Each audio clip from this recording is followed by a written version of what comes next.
This is Angellic Voice ASMR, and this is the next part of The Man Who Laughs.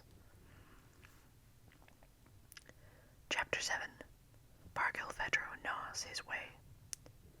There is one thing, the most pressing of all, to be ungrateful. Parkel Pedro was not wanting therein, having received so many benefits from Josiana. He had naturally but one thought, to revenge himself on her. When we had Josiana, who was beautiful, great, young, rich, powerful, illustrious, while Barkilphedro was ugly, little, old, poor, dependent, obscure. He must necessarily revenge himself for all of this as well. When a man is made out of night, how is he to forgive so many beams of light? Barkilphedro was an Irishman who had denied Ireland, a bad species.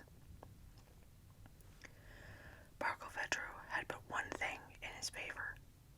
He had a very big belly. A big belly passes for a sign of kind-heartedness, but his belly was but an addition to Barkilphedro's hypocrisy, for the man was full of malice. What was Barkilphedro's age? None. The age necessary for his project of the moment. He was old in his wrinkles, in his gray hairs, young in the activity of his mind. He was active and ponderous, a sort of hippopotamus monkey, a royalist, certainly, a Republican, who knows, a Catholic, perhaps, a Protestant without doubt, for Stuart, probably, for Brunswick, evidently, to be for a power only on the condition of being at the same time against. Barkilphedro practiced this wisdom. The appointment of drawer of the battles of the ocean was not as absurd as Barkilphedro had appeared to make out. The complaints which would, in these times, be termed declamations. Of Garcia Fernandez, in his chart book of the sea against the robbery of jetsam, called right of wreck, and against the privilege of wreck by the inhabitants of the coast, had created a sensation in England, and had obtained for the shipwrecked this reform, that their goods, chattels, and property, instead of being stolen by the country people, were confiscated by his Lord High Admiral. All the debris of the sea cast upon the English shore, merchandise, broken hulls of ships, bales, chests, etc., belonged to the Lord High Admiral, but, and here was revealed the importance of the place asked for by Barkilphedro, the floating receptacles containing messages and declarations awakened, particularly the attention of the Admiralty. Shipwrecks are one of England's gravest cares. Navigation being her life, shipwreck is her anxiety. England is kept in perpetual care by the sea. The little glass bottle thrown to the waves by the doomed ship contains final intelligence, precious from every point of view. Intelligence concerning the ship, intelligence concerning the crew, intelligence concerning the place, the time, the manner of loss, intelligence concerning the currents which bore the floating flask ashore. The situation filled by Barkilphedro has been abolished for more than a century, but it had its real utility. The last holder was William Hussey of Doddington in Lincolnshire. The man who held it was a sort of guardian of the things of the sea. All the closed and sealed up vessels, bottles, flasks, jars, thrown upon the English coast by the tide were brought to him. He alone had the right to open them. He was versed in the secrets of their contents. He put them in order and ticketed them with his signature. The expression, un papier au greffe, was still used in the Channel Islands, is thence derived. However, one precaution was certainly taken. Not one of these bottles could be unsealed except in the presence of two jurors of the Admiralty sworn to secrecy, who signed, conjointly with the holder of the Jetsam office, the official report of the opening. But these jurors being held to secrecy, there resulted for Barkilphedro a certain discretionary latitude. It depended upon him, to a certain extent, to suppress a fact or bring it to light. These fragile floating messages were far from being what Parkel had told Josiana, rare and insignificant. Sometimes they reached land with a little delay. At others, after many years, that depended on the winds and the currents. The fashion of casting bottles on the surface of the sea has somewhat passed away, like that of vowing offerings. But in those religious times, those who were about to die were glad thus to send their last thought to God and to men, and at times these messages of the sea were plentiful. At the Admiralty, a parchment preserved in the hall of Audleyane, with notes by the Earl of Suffolk, Grand Treasurer of England under James I, bears witness in that the 1 year, 1615, 52 flasks, bladders, and tarred vessels, containing mention of sinking ships, were brought and registered in the records of the Lord High Admiral. Court appointments are the drop of oil in the widow's cruse. They ever increase. Thus it is that the porter has become chancellor and the groom constable. The special officer charged with the appointment desired and obtained by Pedro was invariably a confidential man. Elizabeth had wished that it should be so. At court, to speak of confidence is to speak of intrigue, and to speak of intrigue is to speak of advancement. This functionary had come to be rather a personage of some consideration. He was a clerk and ranked directly after the 2 grooms of the almonry.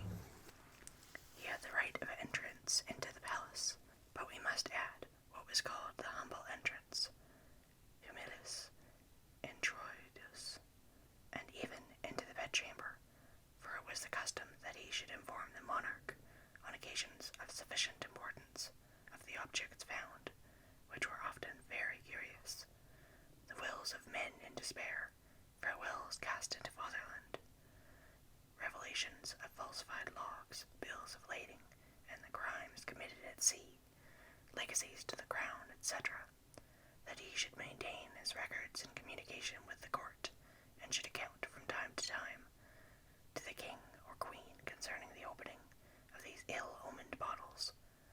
It was the black cabinet of the ocean. Elizabeth, who was always glad of an opportunity of speaking Latin, used to ask Tonfield of Coley in Berkshire, jetsam officer of her day, when he brought one of these papers cast upon the sea. Quid mihi scribit Neptunus? What does Neptune write to me? The way had been eaten, the insect had succeeded. Parkel approached the queen. This was all he wanted. To make his fortune? No. To unmake that of others, a greater happiness. To hurt is to enjoy. To have within one the desire of injuring, vague but implacable, and never to lose sight of it, is not given to all. Parkel possessed that fixity of intention. As the bulldog holds on with his jaws, so did his thought. To feel himself inexorable gave him a depth of gloomy satisfaction. As long as he had a prey under his teeth, or in his soul, a certainty of evil-doing, he wanted nothing. He was happy, shivering in the cold which his neighbor was suffering. To be malignant is an opulence. Such a man is believed to be poor, and, in truth, is so, but he has all his riches in malice, and prefers having them so. Everything is what contents one. To do a bad turn, which is the same as a good turn, is better than money. Bad for him who endures, good for him who does it. Catesby, the colleague of Guy Fawkes, in the Popish powder plot, said,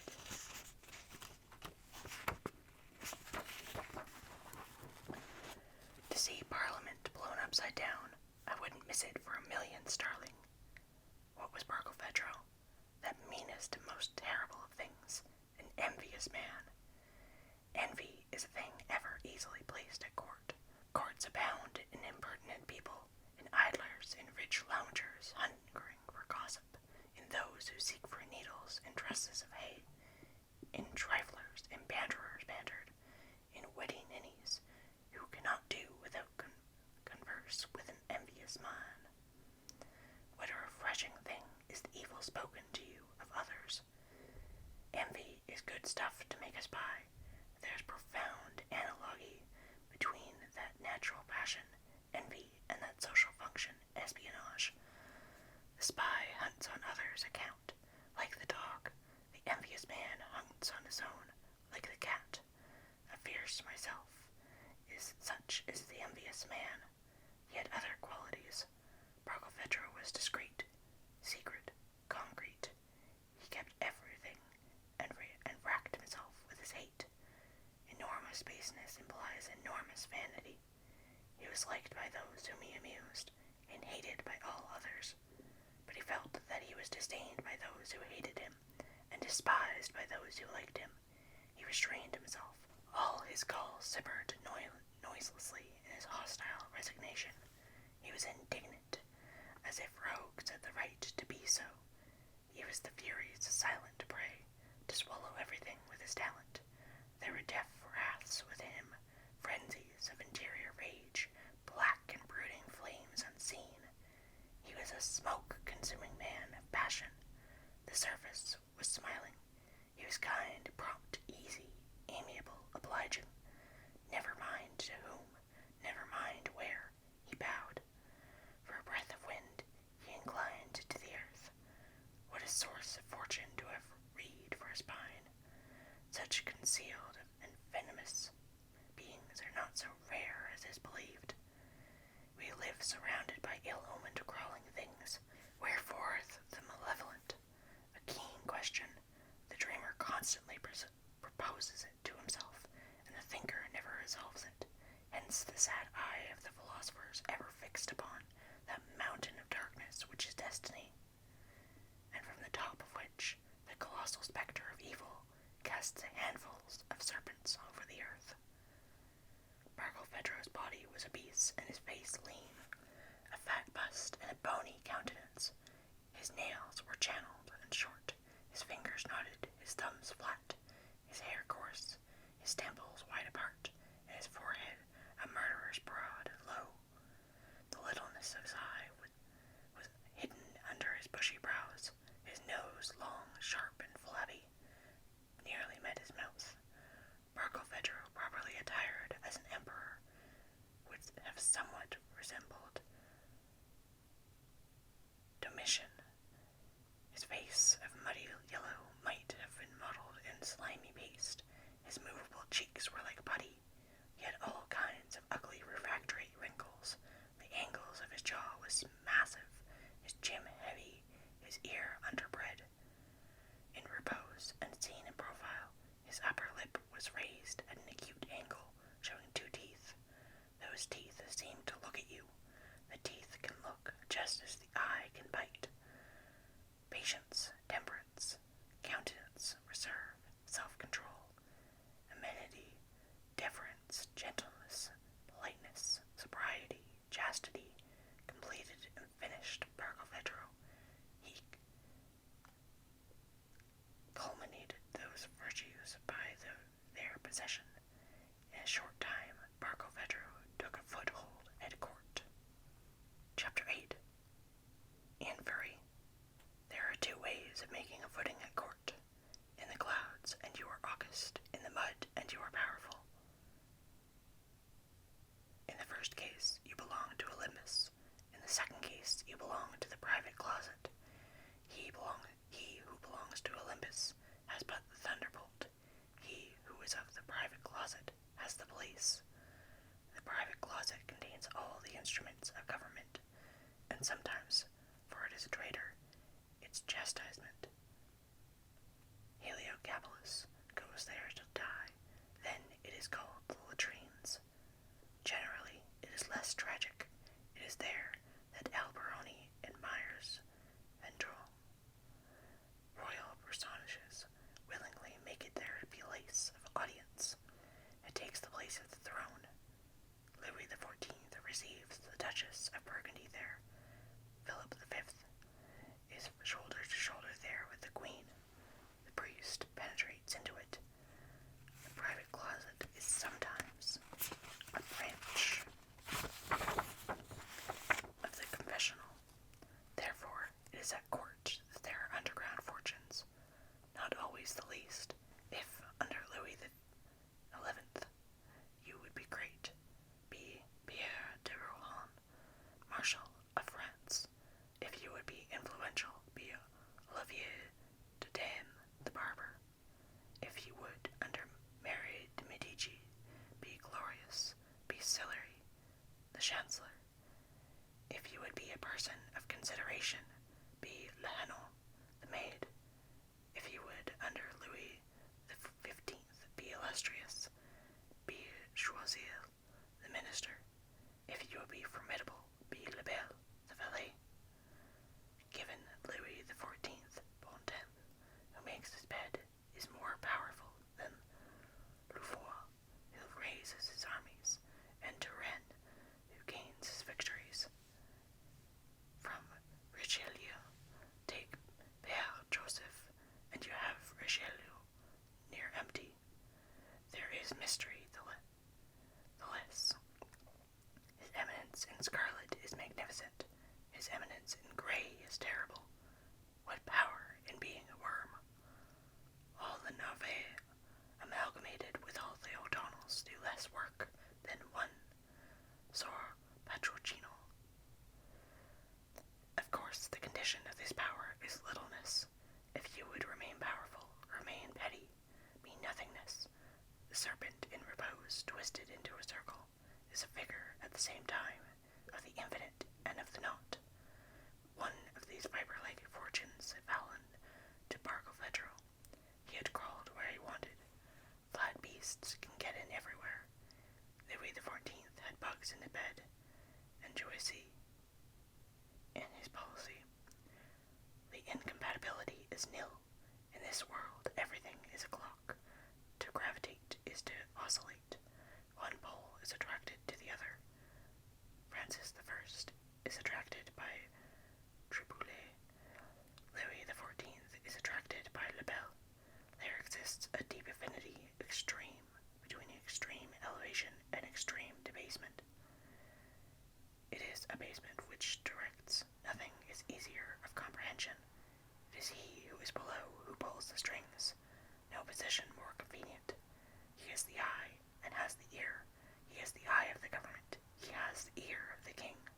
To have the eye of the king is to draw and shut, at one's whim, the bolt of royal conscience, and to throw into that conscience whatever one wishes. The mind of the king is his cupboard. If he be a rag picker, it is his basket.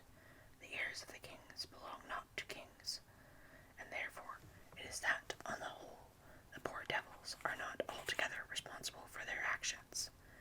He who does not possess his own thought does not possess his own deed. A king obeys what? Any evil spirit buzzing from outside his ear. A noisome fly of the abyss. This buzzing commands. A reign is a dictation. The loud voice is the sovereign. The low voice, the sovereignty. Those who know how to distinguish in a reign this low voice, and to hear what it whispers to the loud, are the real historians. Chapter 9. Hate is as strong as love. Queen Anne had several of these low voices about her. Parkel was one. Besides the queen, he secretly worked, influenced, and plotted upon Lady Josiana and Lord David. As we have said, he whispered in 3 ears, one more than Dangeau. Dangeau whispered in 2. In the days when, thrusting himself between Louis XIV in love with Henrietta, his sister-in-law, and Henrietta in love with Louis XIV, her brother-in-law, he being Louis's secretary without the knowledge of Henrietta, and Henrietta without the knowledge of Louis, he wrote the questions and answers of both the love-making marionettes. Parkel was so cheerful, so accepting, so incapable of taking up defense of anybody, possessing so little devotion at bottom, so ugly, so mischievous that it was quite natural that a legal personage who should come to be unable to do without him. Once Anne had tasted Barkilphedro, she would have no other flatterer. He flattered her as they flattered Louis the Great, by stinging her neighbors. The king being so ignorant, says Madame de Montchevril, one is obliged to mock at the savants. To poison the sting from time to time is the acme of art. Nero loves to see Locusta at work. Royal palaces are very easily entered. These metropoles have a way in soon guessed at, contrived, examined, and scooped out at need by the gnawing thing, which is called the courtier. A pretext to enter is sufficient.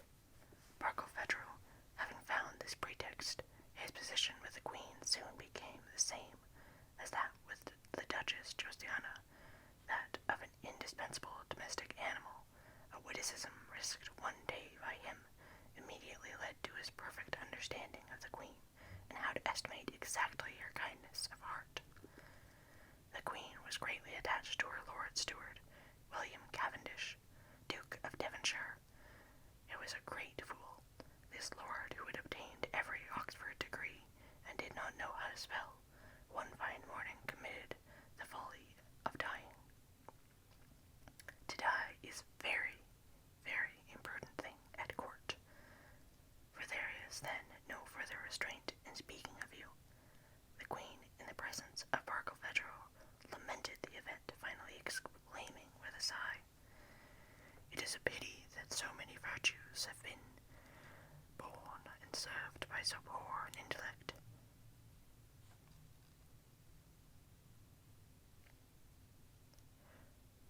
"Duval of Walsall," whispered Barkilphedro in a low voice. The queen smiled. Barkilphedro noted the smile. His conclusion was that biting pleased. Free license had been given to his spite. From that day he thrust his curiosity everywhere, and his malignity with it. He was given his way, so much was he feared. He who can make the king laugh makes others tremble. He who is a powerful buffoon, every day he worked his way forward, underground. Barkilphedro became a necessity. Many great people honored him with their confidence, to the extent of charging him, when they required him, with their great disgraceful commissions. There are wheels within wheels at court. Barkilphedro became the motive power. Have you remarked in certain mechanisms the smallness of the motive wheel? Josiana, in particular, who, as we have explained, made use of Barkilphedro's talents as a spy, reposed such confidence in him that she had not hesitated to entrust him with one of the master keys of her apartments, by means of which he was able to enter them at any hour. This excessive license of insight into her private life was in fashion in the 17th century. It was called giving the key. Josiana had given two of these confidential keys. Lord David had one. Barkilphedro had the other. However, to enter straight into a bedchamber was, in the old code of manners, a thing not in the least out of the way. Thence resulted incidents. The fete, suddenly drawing back the bed curtains of Mademoiselle Lafont, found inside Sainson, the Black Musketeer, etc., etc. Barkilphedro excelled in making the cunning discoveries which the place great the power of the little. His walk in the dark was winding, soft, clever. Like every perfect spy, he was composed of inclemency of the executioner and the patience of a micrograph. He was a born courtier. Every courtier is a noctambulist. The courtier prowls in the nights, which is called power. He carries a dark lantern in his hand. He lights up the spot he wishes and remains in darkness himself. What he seeks with this lantern is not a man, it is a fool. What he finds is the king. Kings do not like to see those about them pretend greatness. Irony, aimed at anyone except themselves, has a charm for dwarfing of the peers and princes to the advantage of Her Majesty's stature, thus increased in proportion. The master key held by Barkilphedro was made with 2 sets of wards, one at each end, so as to open the inner apartments in both Josiana's favorite residences, Hungerfell House in London, Corleone Lodge at Windsor. These 2 houses were part of the Clancharlie inheritance. Hungerfell House was close to Oldgate. Oldgate was a gate of London, which was entered by the Harwich Road, on which was displayed a statue of Charles II, with a painted angel on his head, and beneath his feet a carved lion and unicorn. From the Hungerfell House, in an easterly wind, you heard the peals of the St. Marylebone. Corleone Lodge was a Florentine palace of brick and stone, with a marble colonnade built on pilework at Windsor at the head of the wooden bridge, and having one of the finest courts in England. In the latter palace, near Windsor Castle, Josiana was within the Queen's reach. Nevertheless, Josiana liked it. Scarcely anything in appearance, everything in the root. Such was the influence of Barkilphedro over the Queen. There is nothing more difficult than to drag up these bad grasses of the court. They take deep root, and offer no hold above the surface. To root out a roquelaure, a triboulet, or a brummel is almost impossible. From day to day, and more did the Queen take Barkilphedro into her good graces. Sarah Jennings is famous. Barkilphedro is unknown. His existence remains ignored. The name of Barkilphedro has not reached as far as history, and all the moles are not caught by the mole trapper. Barkilphedro, once a candidate for orders, had studied a little of everything. Skimming all things leaves naught for result. One may be victim of the omnis re scribilis. Having the vessel of Danaeus in one's head is the misfortune of a whole race of learned men, who may be termed the sterile. What Barkilphedro had put into his brain had left it empty. The mind, like nature, abhors vacuum. Into emptiness nature puts love. The mind often puts hate. Hate occupies. Hate for hate's sake exists. Art for art's sake exists in nature more than is believed. A man hates. He must do something. Gratuitous hate, formidable word. It means hate which is itself its own payment. The bear lives by licking his claws. Not indefinitely, of course. The claws must be reviculated. Something must be put under them. Hate indistinct is sweet and suffices for a time, but one must end by having an object. An animosity diffused over creation is exhausting, like every solitary pleasure. Hate without an object is like shooting match without a target. What lends interest to the game is a heart to be pierced. One cannot hate solely for honor. Some seasoning is necessary. A man, a woman, somebody to destroy. This service of making the game interesting, of offering an end, of throwing passion into hate by fixing it on an object, of amusing the hunter by the sight of his living prey, giving the watcher the hope of the smoking and boiling blood about to flow, amusing the bird catcher by the credulity of the uselessly winged lark, of being victim, unknowingly reared for murder by a mastermind. All this exquisite and horrible service, of which the person rendering it is unconscious. Josiana rendered Barkilphedro. Thought is a projectile. Barkilphedro had from the first day begun to aim at Josiana the evil intentions which were first in his mind. An intention and a carbine are alike.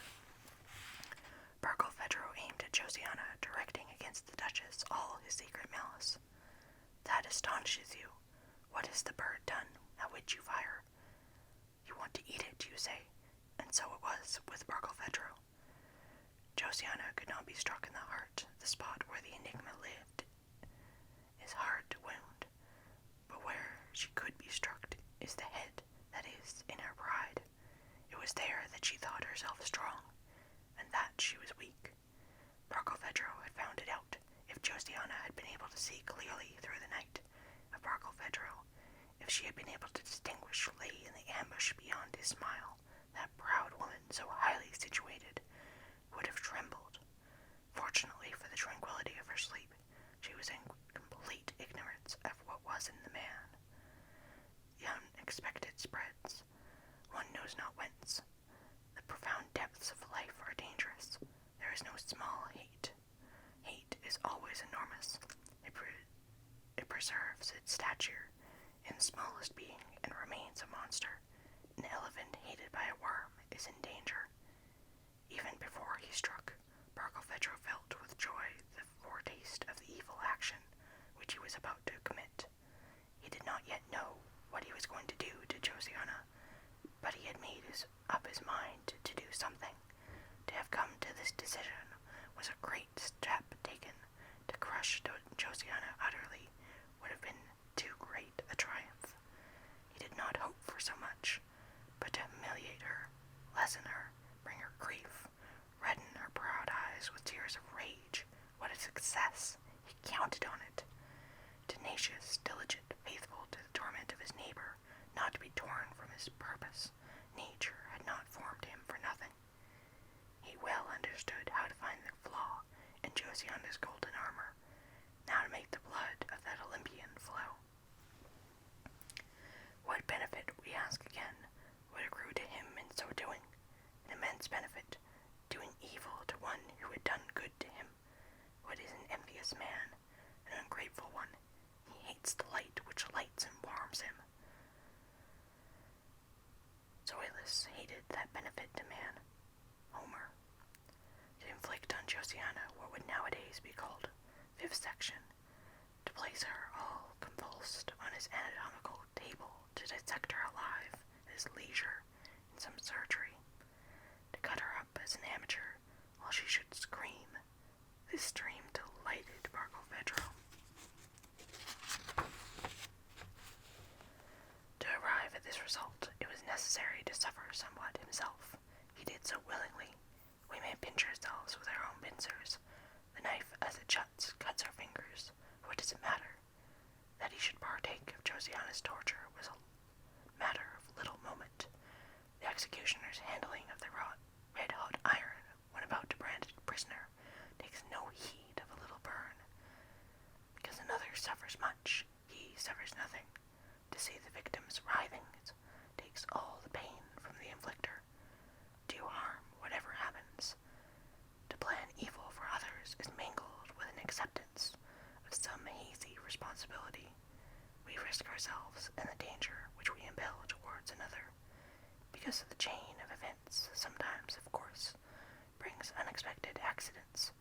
This does not stop the man who is truly malicious. He feels as much joy as his patient suffers agony. He is tickled by the laceration of the victim. The malicious man blooms in hideous joy. Pain reflects itself on him in a sense of welfare. The Duke of Alva used to warm his hands at the stake.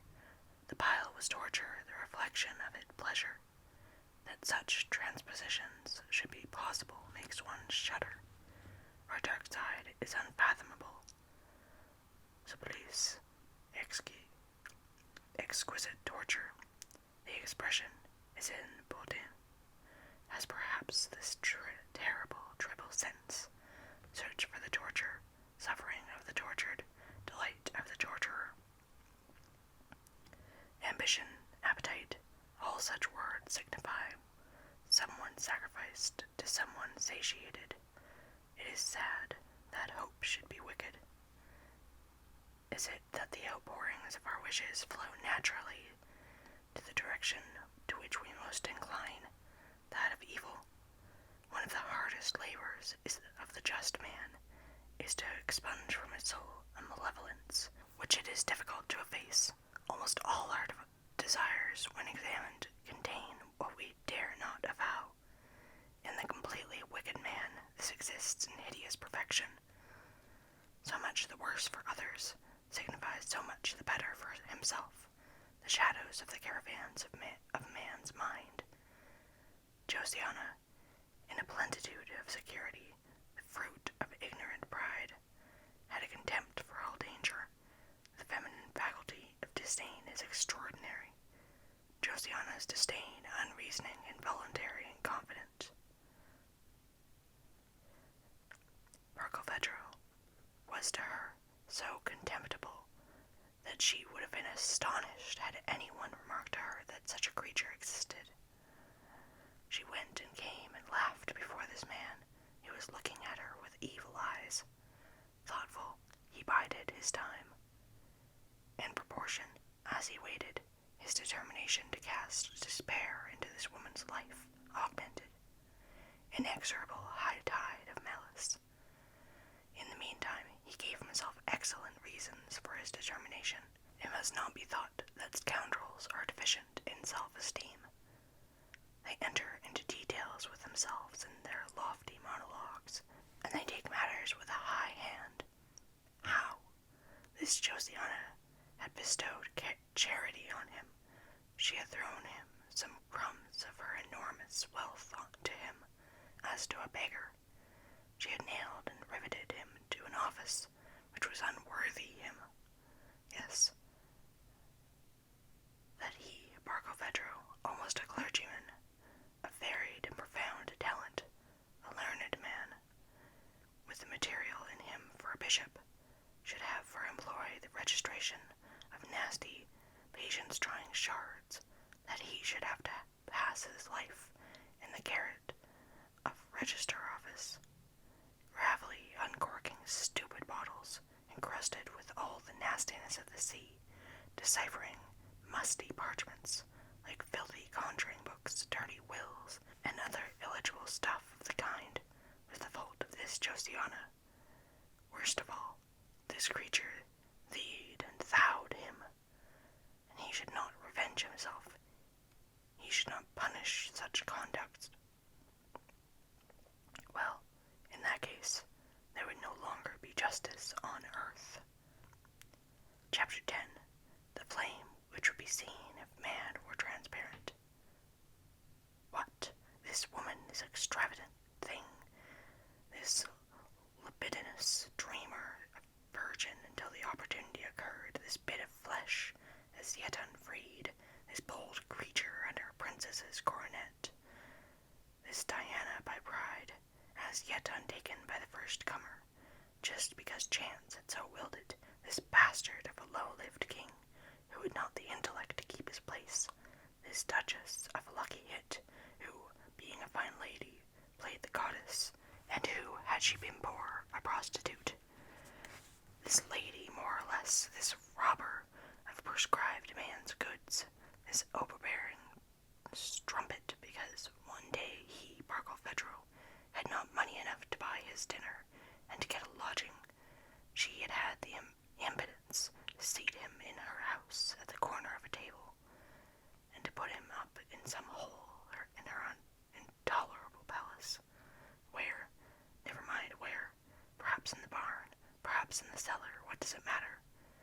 A little better than her valets, a little worse than her horses, she had abused his distress, his Barkilphedro's, in hastening to do him treacherous good, a thing which the rich do in order to humiliate the poor and to tie them like curs led by a string. Besides, what did the service she rendered him cost her? A service is worth what it costs. She had spare rooms in her house. She came to Barkilphedro's aid, a great thing indeed. Had she eaten a spoonful the less of turtle soup for it? Had she deprived herself of anything in the hateful overflowing of her superfluous luxuries? No. She had added to it a vanity, a luxury, a good action like a ring on her finger, the relief of a man of wit, the patronization of a clergyman. She could give herself airs, say, I lavish kindness, I fill the mouths of men of letters, I am his benefactress. How lucky the wretch was to find me out. What a patroness of the arts I am. All for having set up a truckle bed in a wretched garret in the roof. As for the place in the Admiralty, Barkilphedro owed it to Josiana, by Jove, a pretty appointment. Josiana had made Barkilphedro she had created him. Be it so. Yes, created nothing, less than nothing, for in his absurd situation he felt borne down, tongue-tied, disfigured. What did he owe Josiana? The thanks due from a hunchback to the mother who bore him deformed. Behold your privileged ones, your folks overwhelmed with fortune, your parvenus, your favorites of that horrid stepmother, fortune, and that man of talent, Parkel Pedro, was obliged to stand on staircases, to bow to footmen, to climb to the top of the house at night, to be courteous, assiduous, pleasant, respectful, and to have ever his muzzle a respectful grimace. Was not it enough to make him gnash his teeth with rage? And all the while she was putting pearls round her neck, and making amorous poses to her fool, Lord David, Durham-Moir, the hussy.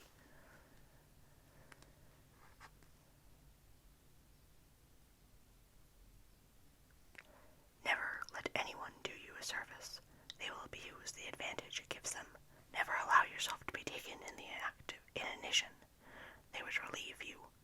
Because he was starving, this woman had found it a sufficient pretext to give him bread.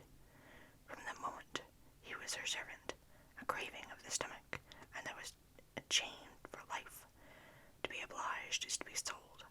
The happy, the powerful, make use of the moment to stretch out your hand to place a penny in it, and at the crisis of your weakness make you a slave, and a slave of the worst kind, the slave of an act of charity, a slave forced to love the enslaver. What infamy! What want of delicacy! What an assault on your self-respect! Then all is over. You are sentenced for life to consider this man good, that woman beautiful, to remain in the back rows, to approve, to applaud, to admire, to worship, to prostrate yourself, to blister your knees by long genuflections, to sugar your words when you are gnawing your lips with anger, when you are biting down your cries of fury, and when you have within you more savage turbulence and more bitter foam than the ocean. It is thus that the rich make prisoners of the poor. This slime of good action, performed towards you, bedaubs and bespatters you with mud forever. An alms is irredeemable. Gratitude is paralysis. A benefit is a sticky and repugnant adherence which deprives you of free movement. Those odious, opulent, and spoiled creatures whose pity has thus injured you, you are well aware of this. It is done. You are their creature. They have bought you, and how? By a bone taken from their dog and cast to you. They have flung that bone at your head. You have been stoned as much as benefited. It is all one. Have you gnawed the bone? Yes or no? You have had your place in the dog kennel as well. Then be thankful. Be ever thankful. Adore your masters. Kneel on indefinitely. A benefit implies an understood inferiority accepted by you. It means that you may feel them to be gods and yourself a poor devil. Your diminution augments them. Your bent form makes theirs more upright. In the tones of their voices there is an impertinent inflection. Their family matters, their marriages, their baptisms, their childbearings, their progeny, all concern you. A wolf cub is born to them. Well, you have to compose a sonnet. You are a poet because you are low. Isn't it enough to make the stars fall? A little more, and they would make you wear their old shoes. Who have you got there, my dear? How ugly he is. Who is that man? I do not know. A sort of scholar whom I feed. Thus converse these idiots without ever lowering their voice. You hear and remain mechanically amiable. If you do not, you are ill. Your masters will send for the doctor, not their own. Occasionally, they may even inquire after you, being of a different species from you, and at an inaccessible height above you. They are affable. Their height makes them easy. They know that equality is impossible. By force of disdain they are polite. At table they give you a little nod. Sometimes they absolutely know how your name is spelt. They only show that they are your protectors others by walking unconsciously all over the delicacy and susceptibility you possess. They treat you with good nature. Is all this to be borne? No doubt he was eager to punish Josiana. He must teach her with whom she had to deal. Oh, my rich gentry, because you cannot eat up everything, because your opulence produces indigestion, seeing that your stomachs are no bigger than ours, because it is, after all, better to distribute the remainder than to throw it away, you exalt a morsel flung to the poor into an act of magnificence. Oh, you give us bread, you give us shelter, you give us clothes, you give us employment, and you push audacity, folly, cruelty, stupidity, and absurdity to the pitch of believing that we are grateful for you. The bread is the bread of servitude, the shelter is a footman's bedroom, the clothes are a livery, and the employment is ridiculous, paid for, it is true, but brutalizing. Oh, you believe in the right to humiliate us with lodging and nourishment, and you imagine that we are your debtors, and you count on our gratitude. Very well, we will eat up your substance. We will devour you alive and gnaw your heartstrings with our teeth. This Josiana, was it not absurd? What merit had she? She had accomplished the wonderful work of coming into the world as a testimony, the folly of her father and the shame of her mother. She had done us a favor to exist, and for her kindness in becoming a public scandal, they paid her millions. She had estates and castles, warrens, lakes, forests, parks, and I know not what besides. And with all that she was making a fool of herself, and verses were addressed to her, and Parkel, who had studied and labored and taken great pains and stuffed his eyes and his brain with great books, who had grown mouldy in old works and in science, who was full of wit, who could command armies, who could, if he would, write tragedies like Otway and Dryden, who was made to be an emperor. Parkel had been reduced to permit this nobody to prevent him from dying of hunger. Could the usurpation of the rich and the hateful elect of chance go further? They put on the hateful semblance of being generous to us, of protecting us, of smiling on us, and we would drink their blood and lick our lips after it, that this low woman of the court should have the odious power of being a benefactress, and that a man so superior should be condemned to pick up such bribes falling from such a hand. What a frightful inequity! And what social system is this which has its base disproportionate and in injustice? Would it not be best to take it by four corners and throw pell-mell to the ceiling the damask tablecloth and the festivals and the orgies and the tippling and the drunkenness, and the guests and those with their elbows on the table and those with their paws under it, and the insolent to give and their idiots who accept and to spit it all back again in the face of Providence, and fling all earth to the heavens. In the meantime, let us stick our claws into Josiana. Thus dreamed of Parkel, such were the ravings of his soul. It is the habit of the envious man to absolve himself, amalgamating with his personal grievance the public wrongs. All the wild forms of hateful passions went and came in the intellect of this ferocious being. At the corners of old maps of the world of the 15th century are great vague spaces without shape or name. On it are written these three words, Lions. Such a dark corner is also in a man. Passions grow and growl somewhere within us, and we may say of an obscure portion of our souls, there are lions here. Is this scaffolding of wild reasoning absolutely absurd? Does it lack a certain justice? We must confess it does not. It is fearful to think that the judgment within us is not justice. Judgment is relative, justice is absolute. Think of the difference between the judge and a just man. Wicked men lead conscience astray with authority. They are gymnastics of an untruth. A sophist is a forager, and the forager sometimes brutalizes good sense. A certain logic, very supple, very implacable, and very agile, is at the service of evil and excels in stabbing truth in the dark. These are blows struck by the devil at Providence. The worst of it was that Parkel had a presentiment. He was undertaking a heavy task, and he was afraid that after all the evil achieved might not be proportionate to the work. To be corrosive as he was, to have within himself a will of steel, a hate of diamond, a burning curiosity for the catastrophe, and to burn nothing, to decapitate nothing, to exterminate nothing. To be what he was, a force of devastation, a voracious animosity, a devourer of the happiness of others, to have been created, for there is a creator, whether God or devil, to have been created Barkilphedro all over, and to inflict perhaps, after all, but a fillip of the finger. Could this be possible? Could it be that Barkilphedro should miss his aim? To be a lever powerful enough to heave great masses of rock, and when sprung to the utmost power to succeed only in giving an affected woman a bump in the forehead. To be a catapult dealing ruin on a polekin. To accomplish the task of Sisyphus, to crush an ant.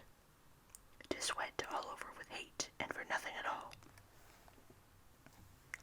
Would not this be humiliating when he felt himself a mechanism of hospitality, capable of reducing the world to powder, to put into movement all the wheels within wheels, to work in the darkness all the mechanisms of a Marley machine, and to succeed perhaps in punching the end of a little rosy finger? He was to turn over and over blocks of marble, perchance with the result of ruffling a little the smooth surface of the court. Providence's way of thus expending forces grandly. The movement of a mountain often only displaces a molehill. Besides this, when the court is the dangerous arena, nothing is more dangerous than to aim at your enemy and miss him. In the first place, it unmasks you and irritates him, but besides and above all, it displaces the master. Kings do not like the unskillful. Let us have no contusions, no ugly gashes. Kill anybody, but give no one a bloody nose. He who kills is clever. He who wounds is awkward. Kings do not like to see their servants lamed. They are displeased if you chip a porcelain jar on the chimney piece, or a courtier in their cortege. The court must be kept neat. Break and replace, that does not matter. Besides, all this agrees perfectly with the taste of princes for scandal. Speak evil, do none, or if you do, let it be in grand style. Stab, do not scratch, unless the pin be poisoned. This would be an extenuating circumstance, and was, we may remember, the case with Barkilphedro. Every malicious pygmy is a phial, in which enclosed the dragon of Solomon. The phial is microscopic, the dragon immense, a formidable condensation, awaiting the gigantic hour of dilation. Ennui consoled by the premeditation of explosion. The prisoner is larger than the prison. A latent giant, how wonderful! A minnow in which is contained a hydra, to be this fearful, magical box, to contain within him a leviathan, is to the dwarf both a torture and a delight. Nor would anything have caused Barkilphedro to let go his hold. He awaited his time. Was it to come? What mattered that? He watched for it. Self-love is mixed up in the malice of this very wicked man. To make holes and gaps in a court of fortune higher than your own, to undermine it at all risks and perils, while encased and concealed yourself, is, we repeat, exceedingly interesting. The player at such a game becomes eager even to passion. He throws himself into the work as if he were composing an epic. To be very mean and to attack that which is great is in itself a brilliant action. It is a fine thing to be a flea on a lion. The noble beast feels the bite and expends his mighty anger against the atom. An encounter with a tiger would weary him less. See how the actors exchange their parts. The lion, humiliated, feels the sting of the insect, and the flea can say, I have in my veins the blood of a lion. However, these reflections but half appeased the yearnings of Parkel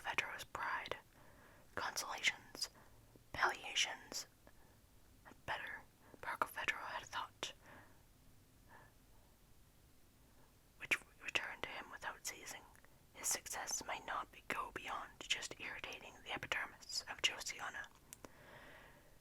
What could he hope for more? He so obscure against her so radiant. A scratch is worth but little to him, who longs to see the crimson blood of his flayed victim, and to hear her cries as she lies before him, more than naked, without even a garment to the skin. With such a craving, how sad to be powerless. Alas, there is nothing perfect. However, he resigned himself. Not being able to do better, he only dreamed half his dream. To play a treacherous trick is an object, after all. What a man is he who revenges himself for a benefit received. Parkel was a giant among such men. Usually, ingratitude is forgetfulness. With this man, patented in wickedness, it was fury. The vulgar ingrate is full of ashes. What was within Parkel A furnace walled round by hate, silence, and rancor, awaiting Josiana for fuel. Never had a man abhorred a woman to such a point without reason. How terrible! She was his dream, his preoccupation, his ennui, his rage. Perhaps he was a little in love with her. Chapter 11. Parkel in Ambiscade. To find the vulnerable spot in Josiana and to strike her there was, for all the causes we have just mentioned, the imperturbable determination of Parkel. The wish is sufficient, the power is required. How was he to set about it? There was the question. Vulgar vagabonds set the scene of any wickedness they intend to commit with care. They do not feel themselves strong enough to seize the opportunity as it passes, to take possession of it by fair means or foul, and to constrain it to serve them. Deep scoundrels disdain preliminary combinations. They start from their villainies alone, merely arming themselves all round, prepared to avail themselves of various chances which may occur, and then, like Parkel await the opportunity. They know that a ready-made scheme runs the risk of fitting ill into the event which may present itself. It is not thus that a man makes himself master of possibilities and guides them as one pleases. You can come to no previous arrangement with destiny. Tomorrow will not obey you. There is a certain want of discipline in chance. Therefore, they watch for it and summon it suddenly, authoritatively on the spot. No plan, no sketch, no rough model, no ready-made shoe ill-fitting the unexpected. They plunge headlong into the dark, to turn to immediate and rapid profit. Any circumstance which can aid him is the quality which distinguishes the able scoundrel and elevates the villain into the demon. To strike suddenly at fortune, that is true genius. The true scoundrel strikes you from a sling with the first stone he can pick up. Clever malefactors count on the unexpected, the senseless accomplice of so many crimes. They grasp the incident and leap on it. There is no better ars poetica for this species of talent. Meanwhile, be sure with whom you have a deal. Survey the ground. With Parkel the ground was Queen Anne. Parkel approached the Queen, so close that sometimes he fancied he heard the monologues of Her Majesty. Sometimes he was present unheeded at conversations between the sisters. Neither did they forbid his sliding in a word. He profited by this to lessen himself, a way of inspiring confidence. Thus, one day, in the garden of Hampton Court, being behind the Duchess, who was behind the Queen, he heard Anne, following the fashion, awkwardly enunciating sentiments. Animals are happy, said the Queen. They run no risk of going to hell. They are there already, replied Josiana.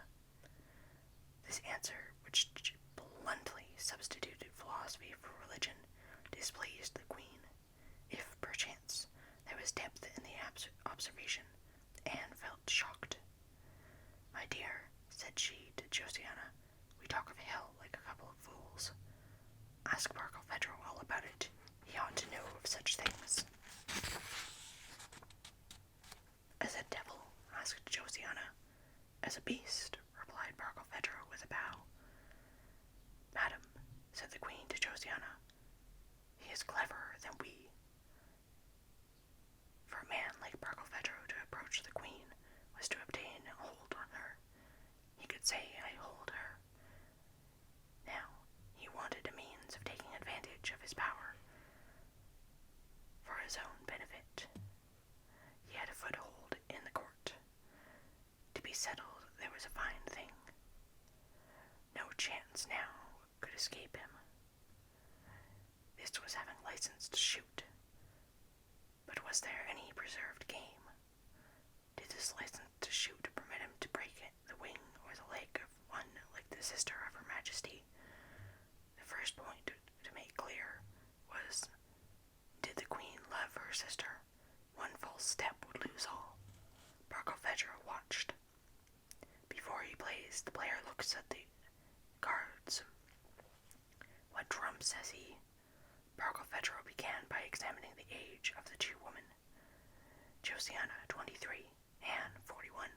So far, so good. He held trumps. The moment that a woman ceases to count by springs and begins to count by winters, she becomes cross. A dull rancor possesses her against the time of which she carries the proofs. Fresh-blown beauties, perfumes for others, are to such one but thorns. Of the roses she feels but the prick.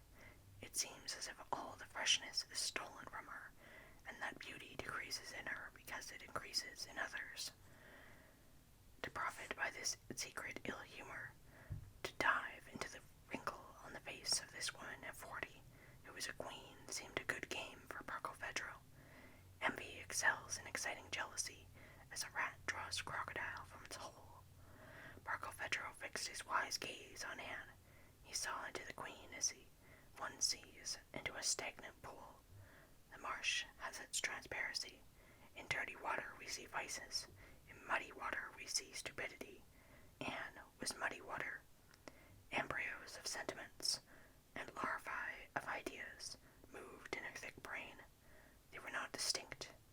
They had scarcely any outline, but they were realities, however shapeless. The queen thought this, the queen desired that. To decide what was the difficulty.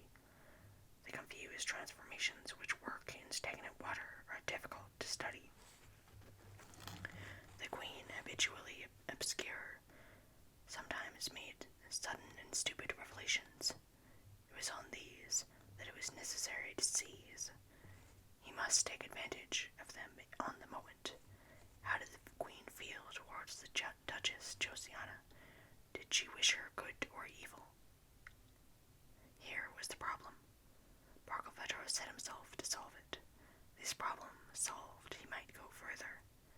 Divers chances served Barkilphedro, his tenacity at the watch above all. Anne was, on her husband's side, slightly related to the new queen of Prussia, wife of the king with the 100 chamberlains. She had her portrait painted on enamel after the process of the Jurquet of Mayerne. This queen of Prussia also held a younger, illegitimate sister, the Baroness Draga. One day, in the presence of Barkilphedro, Anne asked the Russian ambassador some questions about this Draga. They say she is rich, very rich. She has palaces, more magnificent than those of her sister, the queen. Whom will she marry? A great lord, the Count Gormo. Pretty, charming. Is she young? Very young. As beautiful as the queen. The ambassador lowered his voice and replied, More beautiful. That is insolent, murmured Barkilphedro. The queen was silent. Then she exclaimed, Those bastards! Barkilphedro noticed the plural. Another time, when the queen was leaving the chapel, Barkilphedro kept pretty close to Her Majesty, behind the two grooms of the almonry. Lord David Durimoire, crossing ranks with the woman, made a sensation by his handsome appearance.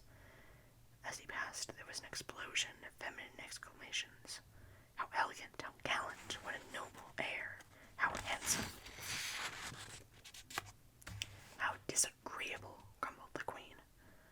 Parkel Pedro overheard this. It decided him. He could hurt the Duchess without displeasing the queen.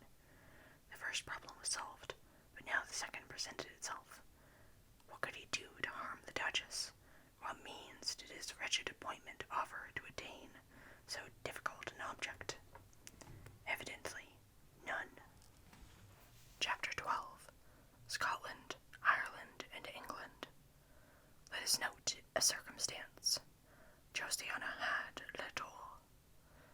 This is easy to understand when we reflect on that she was, although illegitimate, the queen's sister, that is to say, a princely personage. To have little, what does it mean? Viscount St. John, otherwise Bolingbroke, wrote as follows to Thomas Leonard, Earl of Sussex. Two things mark the great in England. They have little, in France, le beau. When the King of France travelled, the courier of the court stopped at the halting palace in the evening, and assigned lodgings to his Majesty's suite. Amongst the gentlemen, some of them had an immense privilege. They have le beau, says the Journal Historique for the year 1694, page 6, which means that the courier who marks the valet puts Paul before their names as pour Monsieur le Prince de Soubise, instead of which, when he marks the lodgings of one who is not royal, he does not put Paul, but simply the name as Le Duc de Gesvres, Le Duc de Mazarin. This Paul on a door indicated a prince or a favorite. A favorite is worse than a prince. The king granted le beau like a blue ribbon or a peerage. Avoir little in England was less glorious but more real. It was a sign of intimate communication with the sovereign. Whoever might be by birth or favor in a position to receive direct communications from Majesty had in the wall of their bedchamber a shaft in which was adjusted a bell. The bell sounded, the shaft opened, a royal missive appeared on a golden plate or on a cushion of velvet, and the shaft closed. This was the intimate and solemn, the mysterious and the familiar. The shaft was used for no other purpose. The sound of the bell announced a royal message. No one saw who brought it. It was, of course, merely the page of the king or the queen. Leicester avait le tour under Elizabeth Buckingham, under James I. Josiana had it under Anne, though not in much favor. Neither was a privilege more envied. This privilege entailed additional servility. The recipient was more of a servant, at court that which elevates, degrades, avoir le tour, as was said in French. This circumstance of English etiquette having probably been borrowed from some old French folly, Lady Josiana, a virgin peeress of Elizabeth, had been a virgin queen, led sometimes in the city and sometimes in the country, according to the season, on an almost princely life, and kept nearly a court at which Lord David was courtier with many others. Not being married, Lord David and Lady Josiana could show themselves together in public without exciting ridicule, and they did so frequently. They often went to plays and race courses in the same carriage, and sat together in the same box. They were chilled by the impending marriage, which was not only permitted to them, but imposed upon them. But they felt an attraction for each other's society, the privacy permitted to the engaged, as a frontier easily passed. From this they abstained. That which is easy is in bad taste. The best pugilistic encounters then took place at Lambeth, a parish in which the Lord Archbishop of Canterbury has a palace. Though the air there is unhealthy, and a rich library open at certain hours to decent people. One evening in winter, there was a meadow there, the gates of which were locked. A fight at which Josiana, escorted by Lord David, was present. She had asked, "Are women admitted?" And David had responded, "Sunt fumine magnets." Liberal translation, not shopkeepers. Literal translation, great ladies exist. A duchess goes everywhere. This is why Lady Josiana saw a boxing match.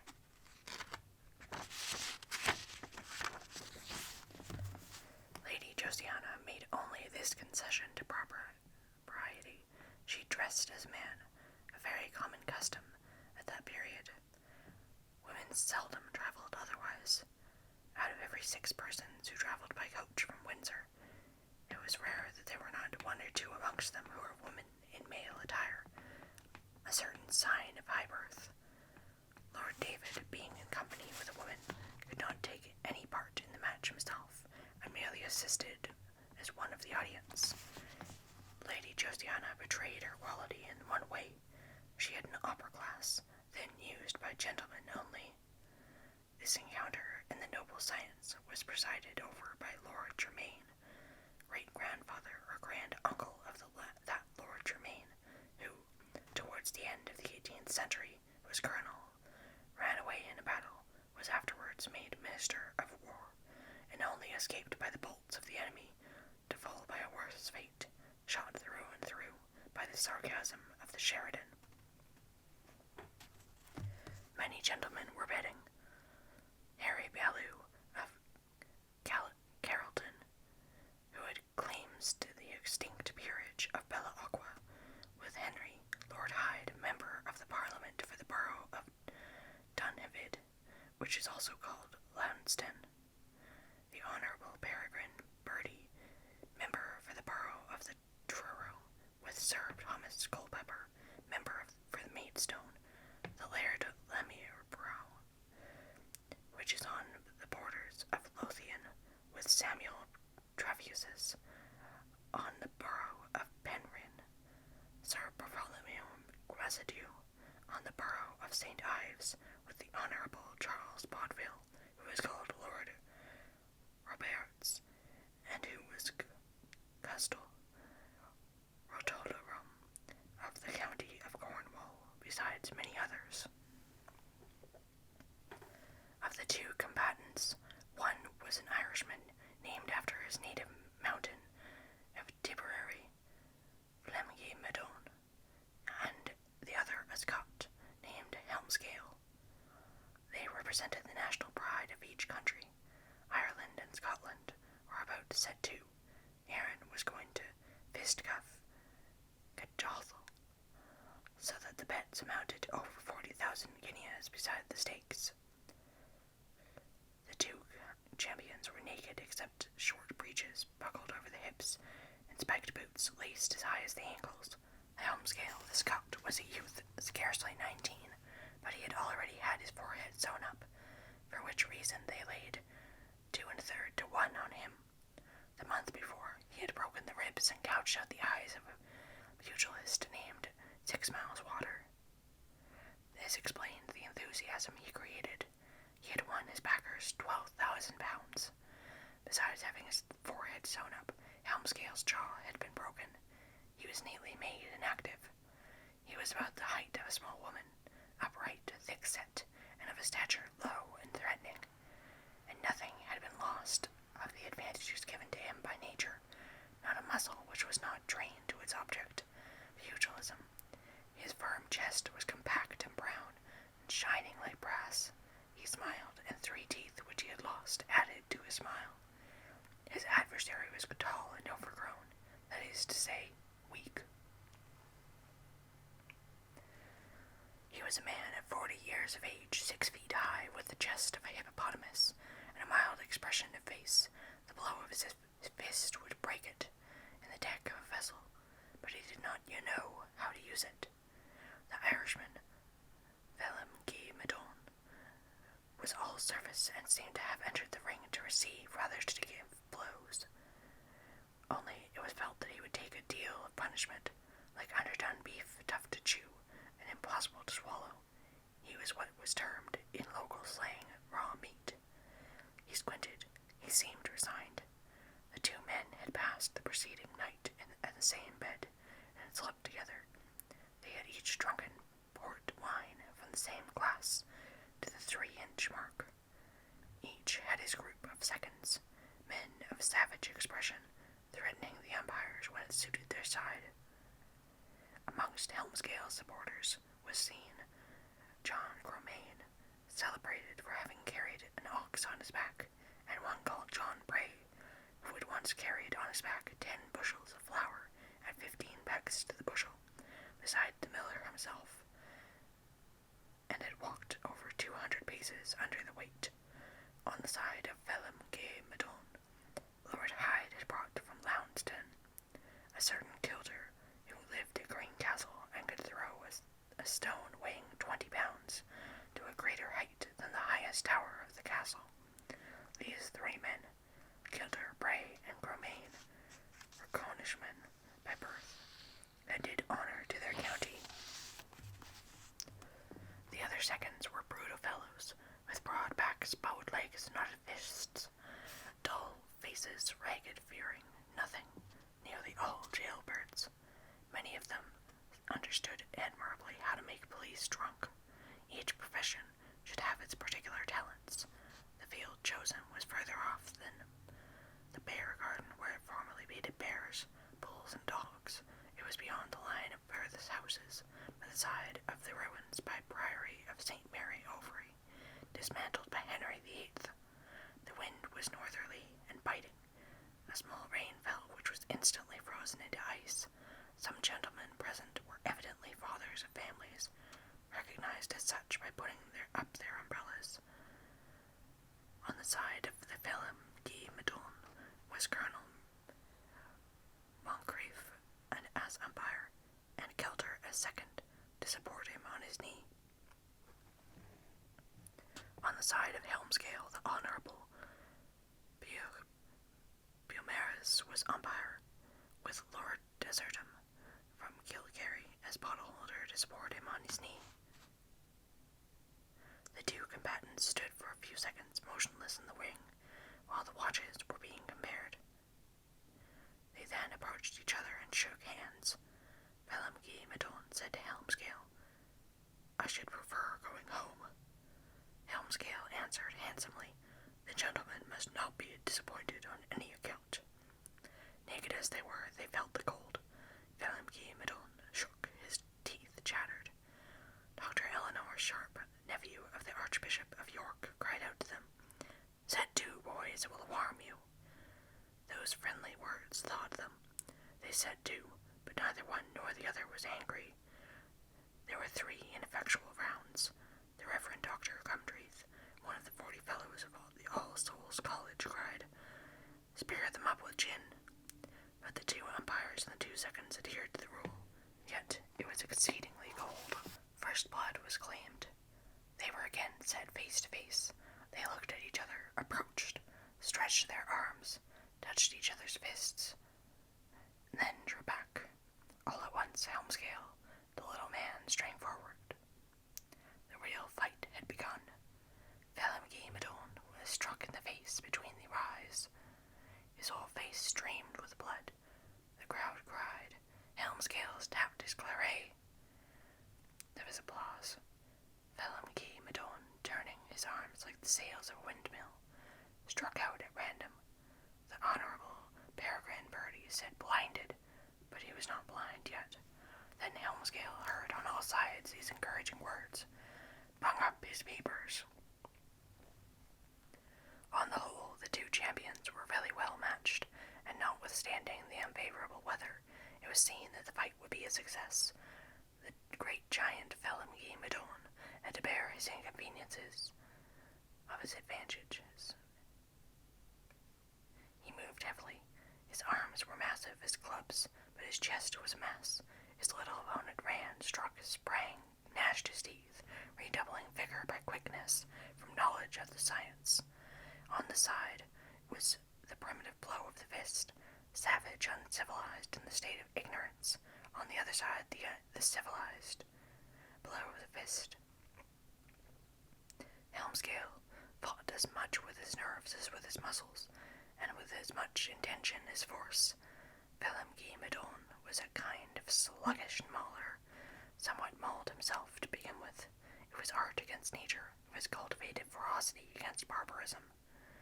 It was clear that barbarism would be beaten, but not very quickly, hence the interest.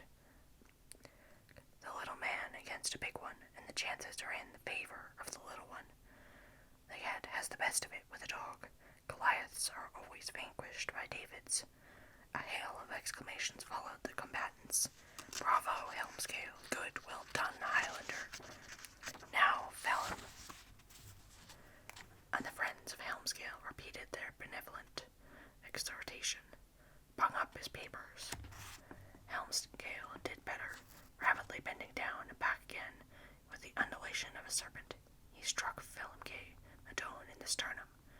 The colossus staggered. Foul blow, called the Viscount Bernard. Madone sank down on the knee of his second, saying, I'm beginning to get warm. Laura deserted him, consulted the umpires, and said, 5 minutes before the time is called.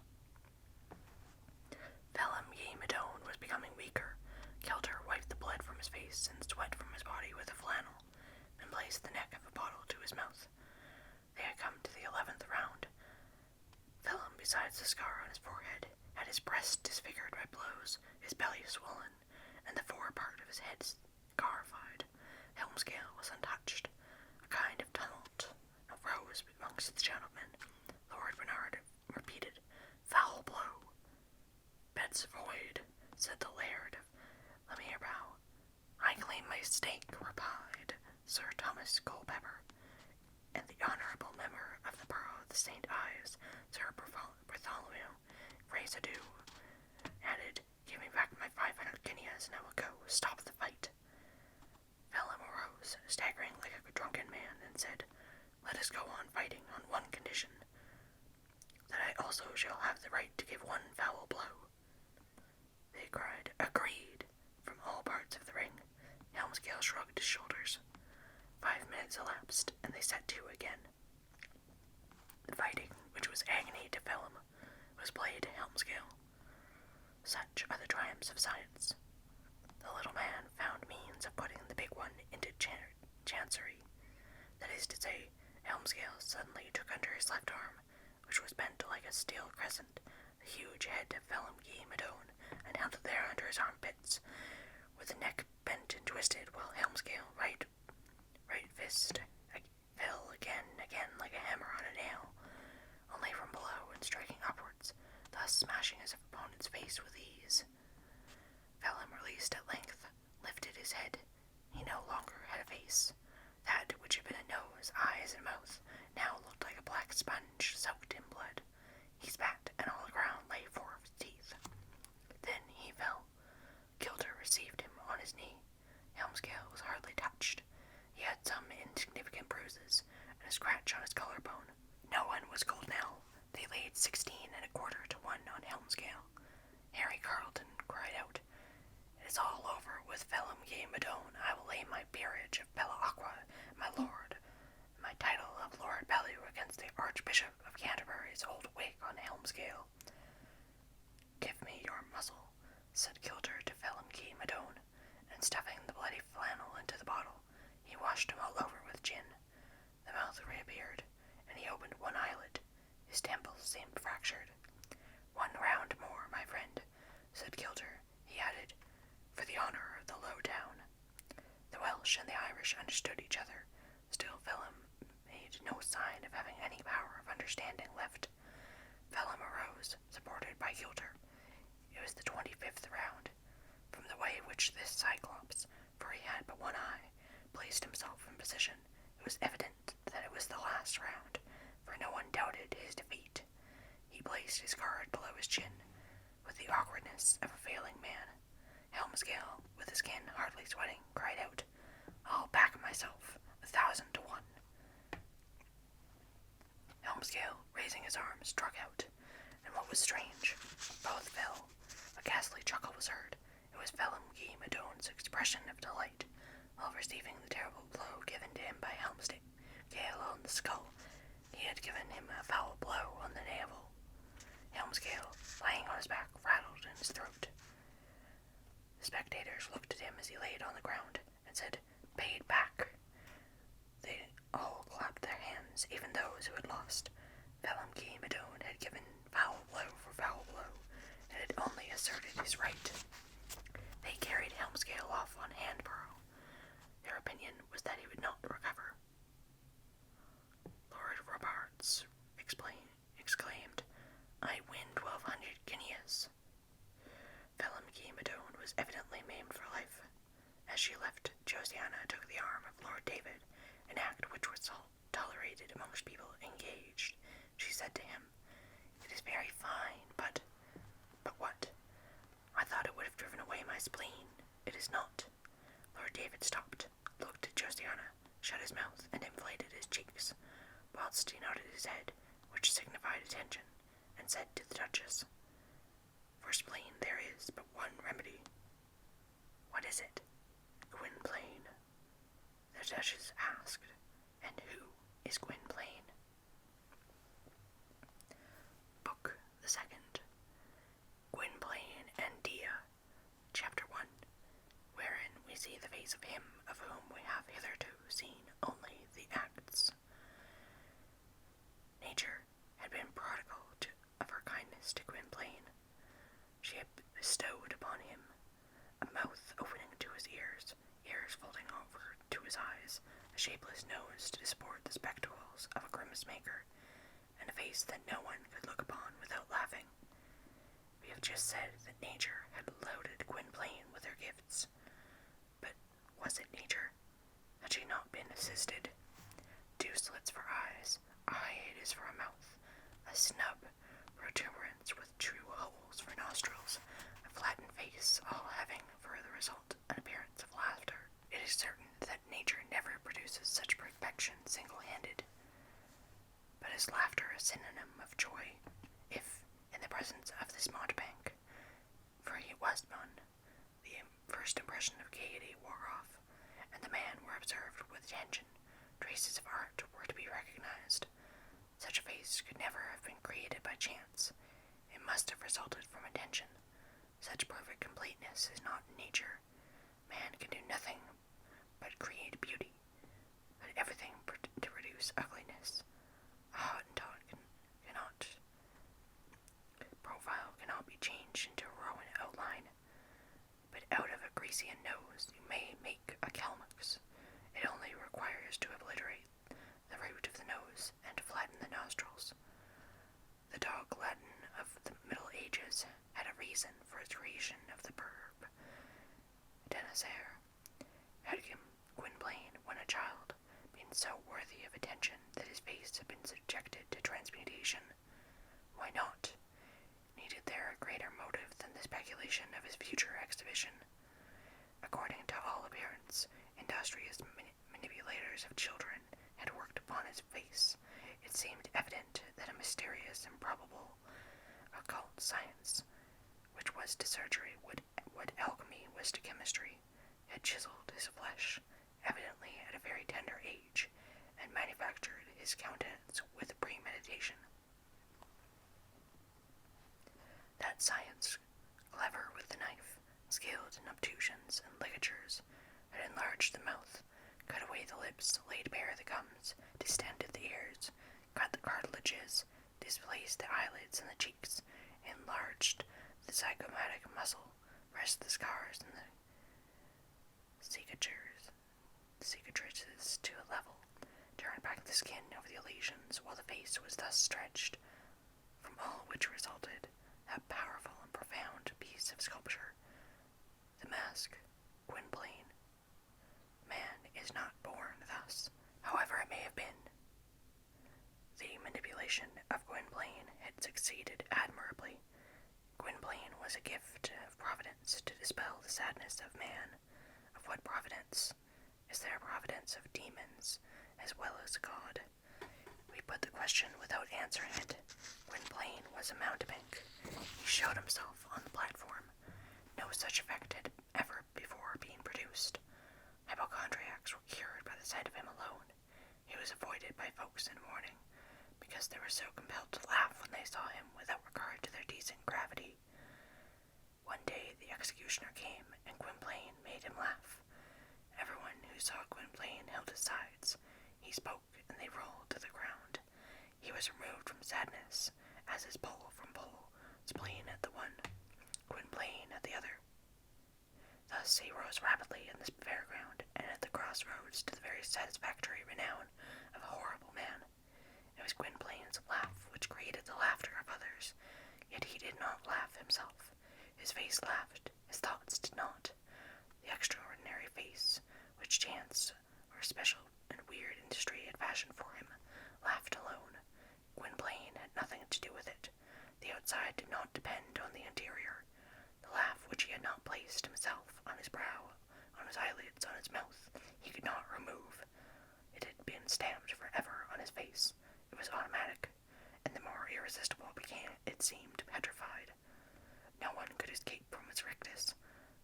Two convulsions of the face are infectious, laughing and yawning, by virtue of the mysterious operation to which Gwynplaine had probably been subjected in his infancy. Every part of his face contributed to that rictus. His whole physiognomy led to that result, as a wheel centers in the nave. All his emotions, whatever they might have been, augmented his strange face of joy, or to speak of more correctly, aggravated it. Any astonishment which might seize him, any suffering which he might feel, any anger which might take possession of him, any pity which might move him, would only increase this hilarity of his muscles. If he wept, he laughed. And whatever Gwynplaine was, whatever he wished to be, whatever he thought, the moment that he raised his head, the crowd, if crowd there was, had before them one impersonation, an overwhelming burst of laughter. It was like the head of Medusa, but Medusa hilarious. All feeling or thought in the mind of the spectator was suddenly put to a flight by an unexpected apparition, and laughter was inevitable. Antique art formerly placed on the outsides of the Greek theatre a joyous brazen face called comedy. It laughed an occasional laughter, but remained pensive.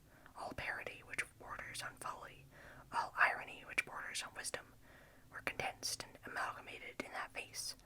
The burden of care, of disillusion, anxiety, and grief were expressed in this impassive countenance, and resulted in a lugubrious sum of mirth. One corner of the mouth was raised in mockery of the human race, the other side in blasphemy of the gods. Men confronted that model of the ideal sarcasm, an exemplification of the irony which one possesses within him, and the crowd continually renewed round its fixed laughter, died away with delight before its sepulchral immobility of mirth. One might have almost said that Gwynplaine was that dark dead mask of an ancient comedy, adjusted to the body of a living man, that infernal head of the implacable hilarity he sported on his neck. What a weight for the shoulders of a man, an everlasting laugh. An everlasting laugh. Let us understand each other, we will explain. The Manichaeans believed that the absolute occasionally gives way, and that God himself sometimes abdicates for a time. So also of the will we do not admit that it can be utterly powerless.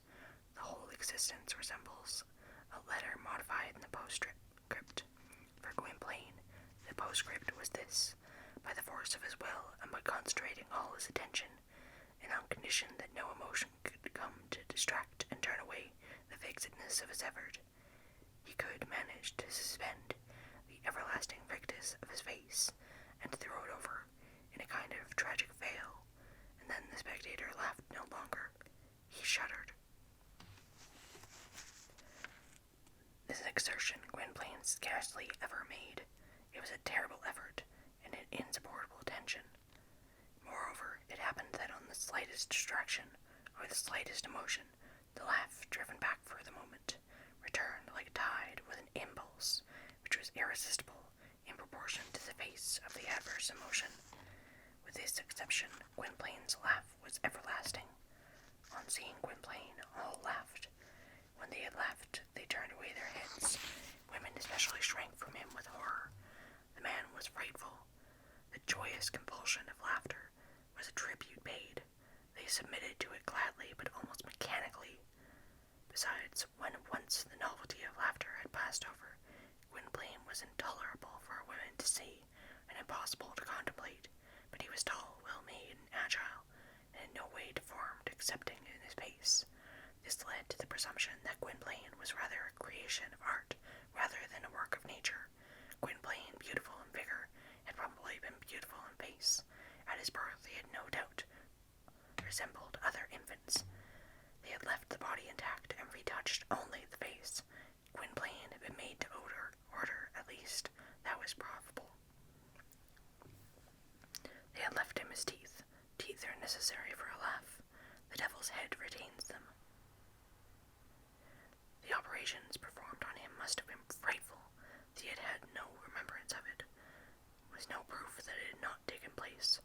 Surgical sculpture of a kind could never have succeeded except on a very young child, and consequently on one having little consciousness of what happened to him, but who might easily take a wound for a sickness.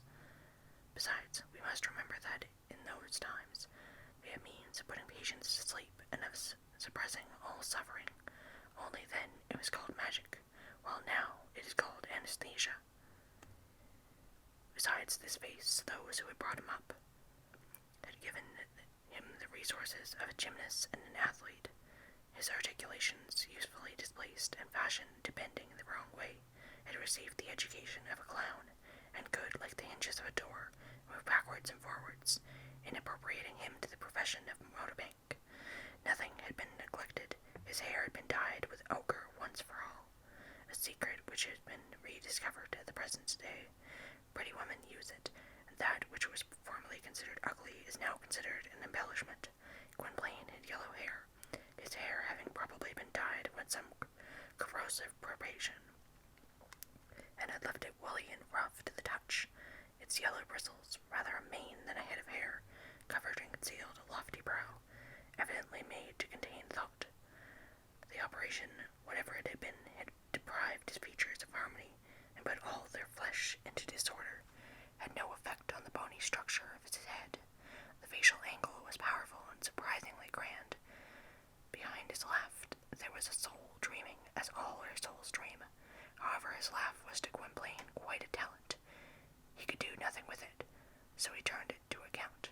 By means of it he gained his living. Gwynplaine, as you have doubtless already guessed, was the child abandoned one winter evening on the coast of Portland, and received into a poor caravan at Weymouth. Chapter 2. Dea. That boy was at this time a man. 15 years had elapsed. It was 1705. Gwynplaine was in his 25th year. Ursus had kept the 2 children with him. They were a group of wanderers. Ursus and Homo had aged. Ursus had become quite bold. The wolf was growing gray. The age of wolves is not ascertained like that of dogs. According to Molière, there are wolves which live to 80, amongst others the little Cupera and the rank of wolf, the Canis nobilis of Say. The little girl found on the dead woman was now a tall creature of 16, with brown hair, slight, fragile, almost trembling from delicacy, and almost inspiring fear lest she should break. Admirably beautiful, her eyes full of light, yet blind. That fatal winter night which threw down the beggar woman and her infant in the snow had struck a double blow. It had killed the mother and blinded the child. Guda Serena had forever paralyzed the eyes of the girl, now become woman in her turn, on her face through which the mouth indicated the bitterness of the privation. Her eyes, large and clear, had a strange quality, extinguished forever to her. To others they were brilliant. They were mysterious torches, lighting only the outside. They gave light, but possessed it not. These sightless eyes were resplendent, a captive of shadow, She lighted up the dull place she inhabited from the depths of her incurable darkness. From behind the black wall called blindness, she flung her rays. She saw not the sun without, but her soul was perceptible from within. In her dead look there was a celestial earnestness. She was the night, and from the irredeemable darkness with which she was amalgamated, she came out a star. Ursus, with his mania for Latin names, had christened her Dea. He had taken his wolf into consultation. He had said to him, "You represent man, I represent the beasts. We are of the lower world. This little one shall represent the world on high. Such feebleness is all-powerful. In this manner the universe shall be complete, and our hut in its three orders, human, animal, and divine." The wolf made no objection. Therefore the foundling was called Dea. As to Gwynplaine, Ursus had no trouble of inventing a name for him. The morning of the day on which he had realized the disfigurement of the little boy and the blindness of the infant, he had asked him, "Boy, what is your name?" And the boy had answered, "They call me Gwynplaine." "Be Gwynplaine, then," said Ursus. Dea assisted Gwynplaine in his performances. If human misery could be summed up, it might have been summed up in Gwynplaine and Dea. Each seemed born a compartment of the sepulchre. Gwynplaine in the horrible, Dea in the darkness. Their existences were shadowed by two different kinds of darkness, taken from the two formidable sides of night. Dea had that shadow in her. Gwynplaine had it upon him.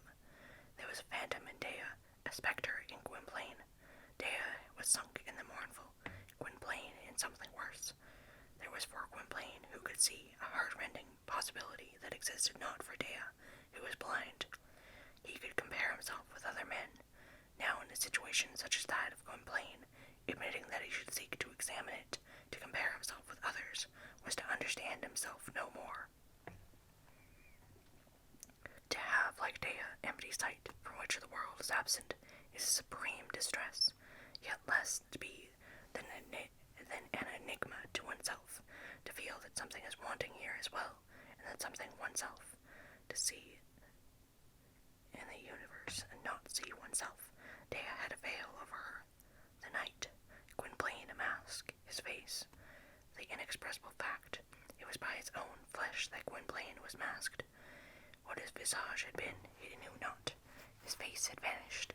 They had affixed him to a false self. He had for a face a disappearance. His head lived, his face was dead. He never remembered to have seen it. Mankind was for Gwynplaine as for Dea, an exterior fact. It was far off. She was alone. He was alone. The isolation of Dea was a funeral. She saw nothing. That of Gwynplaine sinister. He saw all things. For Dea, creation never passed the bounds of touch and hearing. Reality was bounded, limited, short, immediately lost. Nothing was infinite to her but darkness. For Gwynplaine to live was to have the crowd forever before him and outside him. Dea was prescribed from light. Gwynplaine was the band of life. They were beyond the pale of hope, and had reached the depth of possible calamity. They had sunk into it, both of them. An observer who watched them would have felt his reverie melt into immeasurable pity. What must they not have suffered? The degree of misfortune weighed visibly on these human creatures, and never had fate encompassed two beings who had done nothing to deserve it, and more clearly turned destiny into torture, and life into hell. They were in a paradise. They were in love. Gwynplaine adored Dea. Dea idolized Gwynplaine. "How beautiful you are," she would say to him. Chapter 3. Oculus non habe e vide. Only one woman on earth saw Gwynplaine. It was the blind girl. She had learned what Gwynplaine had done for her from Ursus, to whom he related his rough journey from Portland to Weymouth, and the many sufferings which he had endured when deserted by the gang. She knew that when an infant dying upon her dead mother, suckling a corpse, a being scarcely bigger than himself, herself had taken up, that this being exiled and, as it were, buried under the refusal of the universe to aid him, had heard her cry, that all the world being deaf to him, he had not been deaf to her, that the child alone, weak, cast off without resting place, here below, dragging himself over a waste, exhausted by fatigue, crushed, had accepted from the hands of night a burden, another child, that he who had nothing except in that obscure distribution which we call fate, had charged himself with a destiny, that naked in anguish and distress he had made himself a providence, that when heaven had closed he had opened his heart, that himself lost he had saved, that having neither roof tree nor shelter, he had been an asylum, that he had made himself mother and nurse, that he who was alone in the world responded to desertion by adoption, that lost in the dark he had given an example, that, as if not already sufficiently burdened, he had added to his load another's misery, that in his world, which seemed to contain nothing for him, he had found a duty, that where everyone else would have hesitated, he had advanced, where everyone else would have drawn back, he considered, that he had put his hand into the jaws of the grave and drawn out her, Dea, that himself, half naked, he had given her his rags, because she was cold, that famished, he had thought of giving her food and drink, that for one little creature, another little creature had combated death, that he had fought it under every form, under the form of winter and snow, under the form of solitude, under the form of terror, cold, hunger, and thirst, under the form of whirlwind, and that for her, Dea, this Titan of 10, had given battle to the immensity of night. She knew that as a child he had done this, and that now as a man he was strength to her weakness, riches to her poverty, healing to her sickness, and sight to her blindness.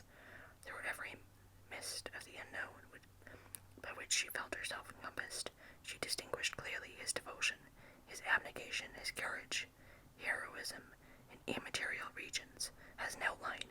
She distinguished the sublime outline in the inexpressible abstraction in which thought lives unlighted by the sun.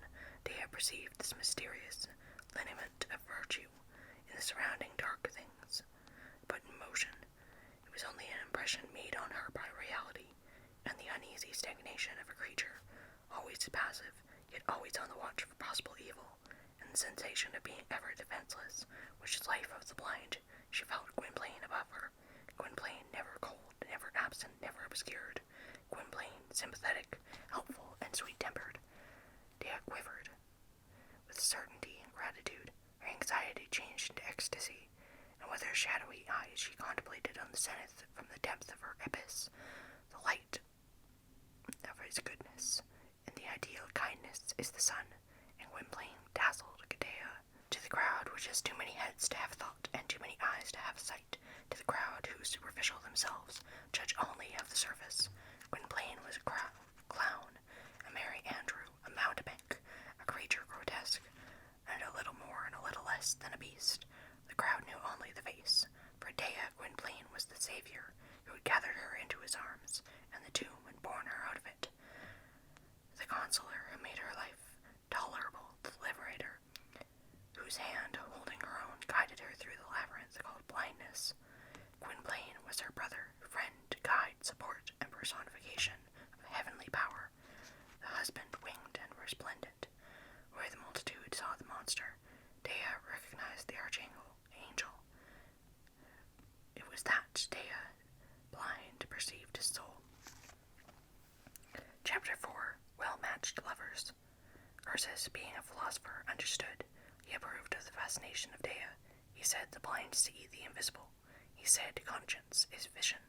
Then, looking at Gwynplaine, he murmured, "Semi-monster, but demi-god." Gwynplaine, on the other hand, was madly in love with Dea. There is the invisible eye, the spirit, and the visible eye, the pupil. He saw her with the visible eye. Dea was dazzled by the ideal, Gwynplaine by the real. Gwynplaine was not ugly, he was frightful. He saw his contrast before him, in proportion as he was terrible. Dea was sweet, he was horror, she was grace. Dea was was his dream. She seemed a vision, scarcely embodied.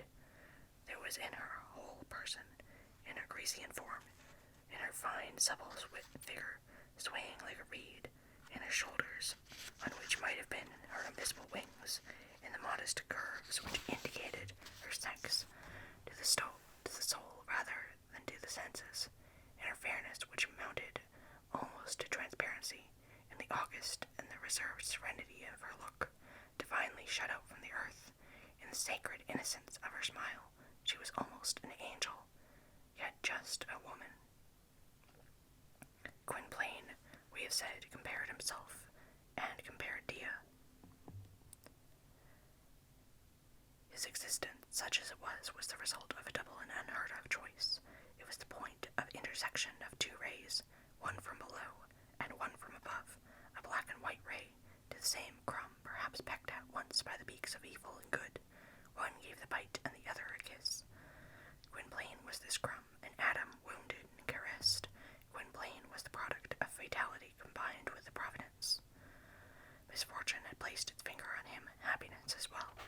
Two extreme destinies composed his strange lot.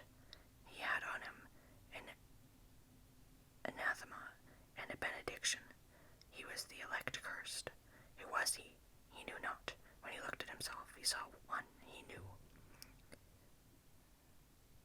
But this unknown was a monster.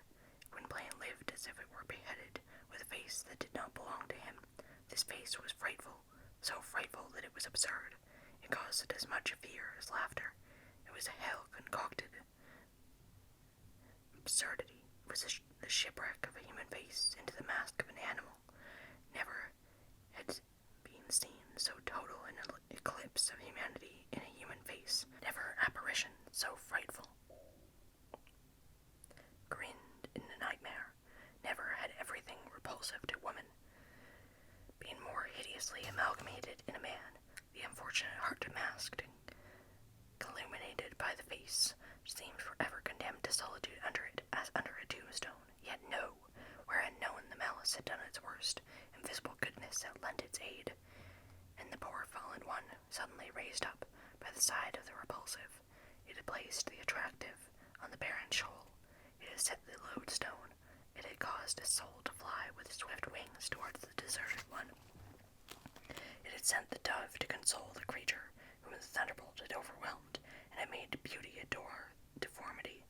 For this to be possible, it was necessary that beauty should not see the disfigurement. For this good fortune, misfortune was required. Providence had made Dea blind. Gwynplaine vaguely felt himself the object of redemption. Why had he been persecuted? He knew not. Why redeemed? He knew not. All he knew was that a halo had encircled his brand.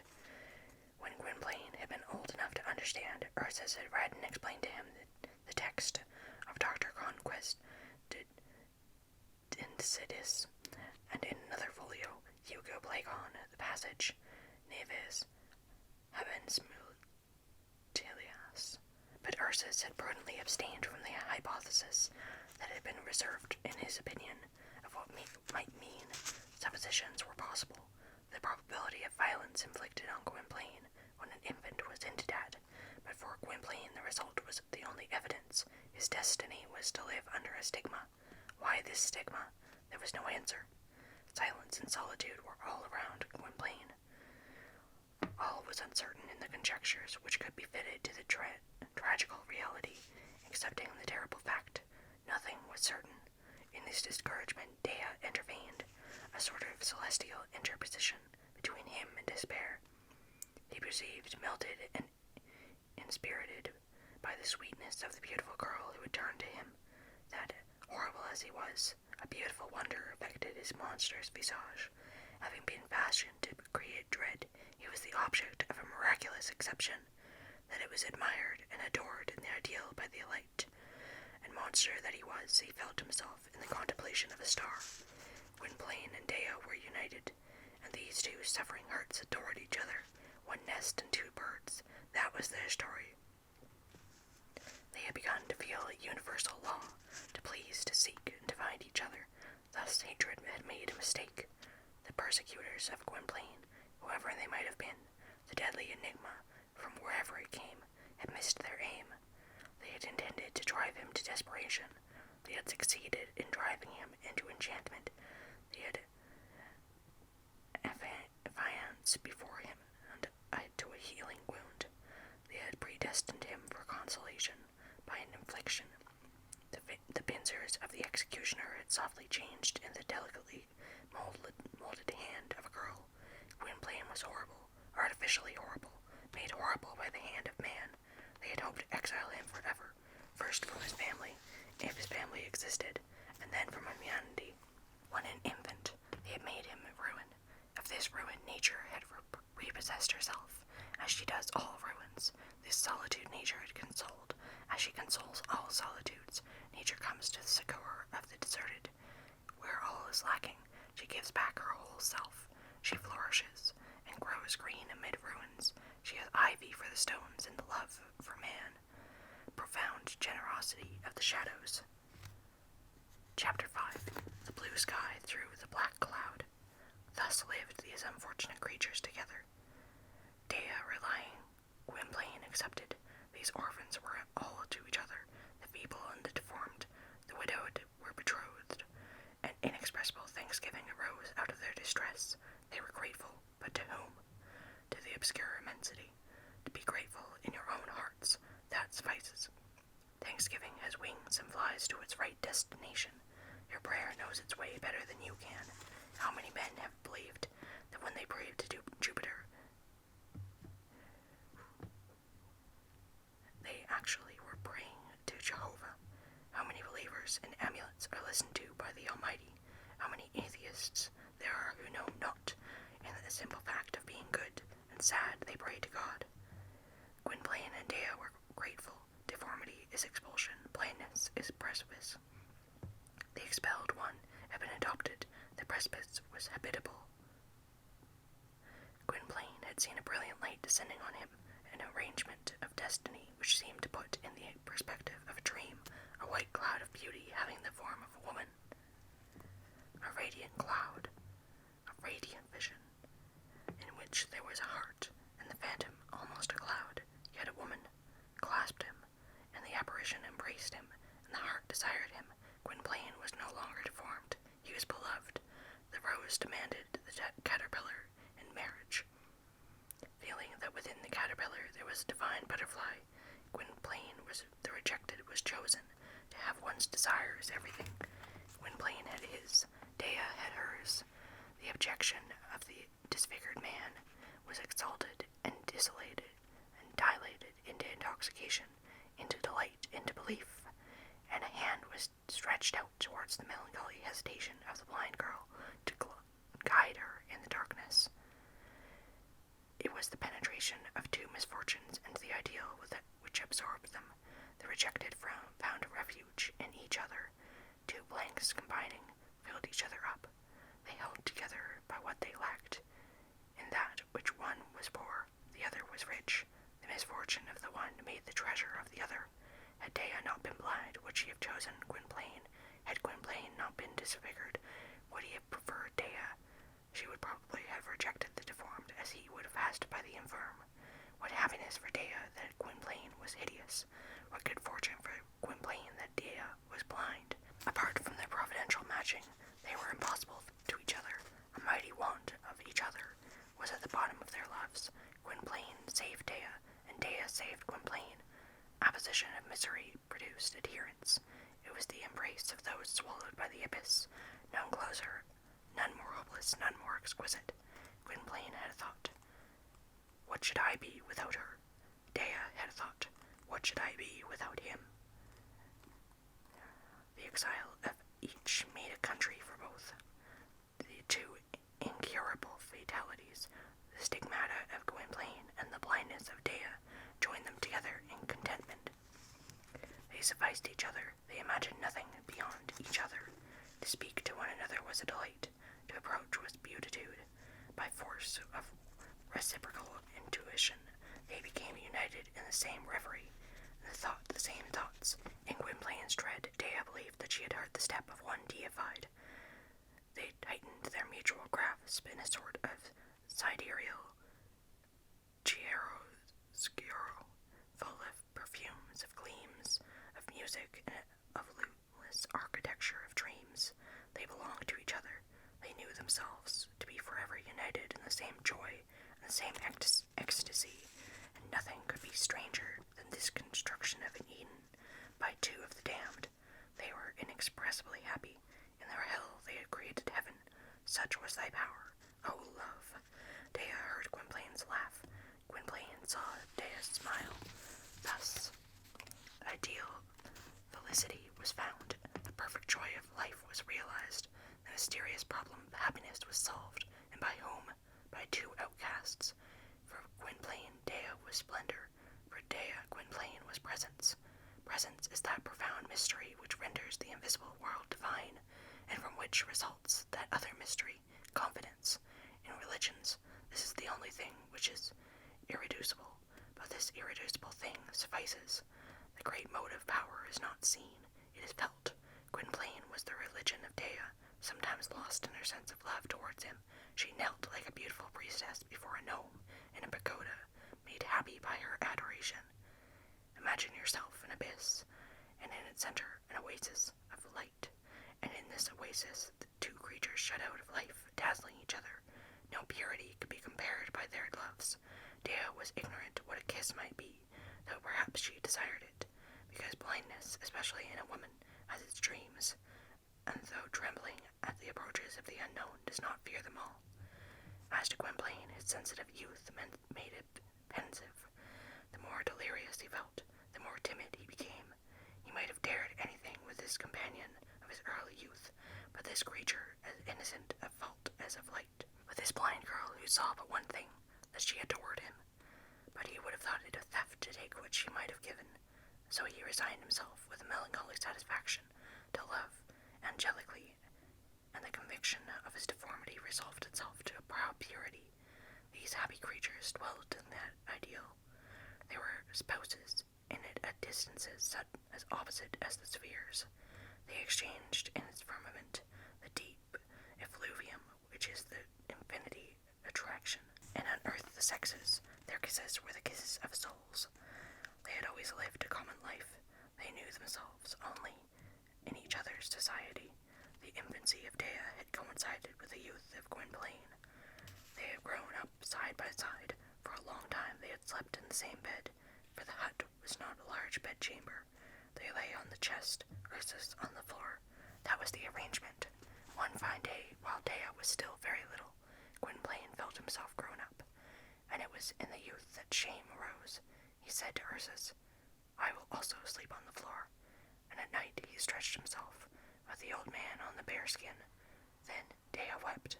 She cried for her bedfellow, but Gwynplaine, become restless, because he had begun to love, decided to remain where he was. From that time, he always slept by the side of Ursus on the planks.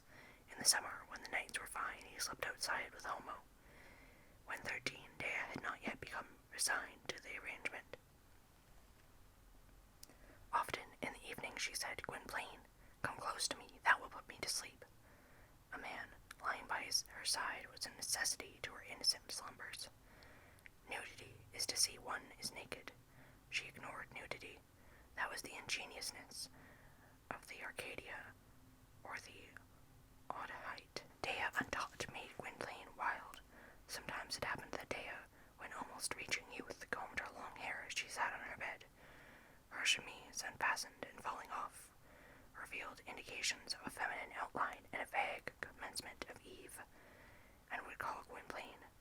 Gwynplaine blushed, lowered his eyes, and knew not what to do in the presence of this innocent creature. Stammering, he turned his head and feared and fled. The deafness of darkness took flight before the glowy of shadow. Such was the ideal blooming in a tragedy. Ursus said to them, "Old brutes adore each other." And that is the end of this part of The Man Who Laughs. I hope that you enjoyed this video, and as always, I wish you a good night.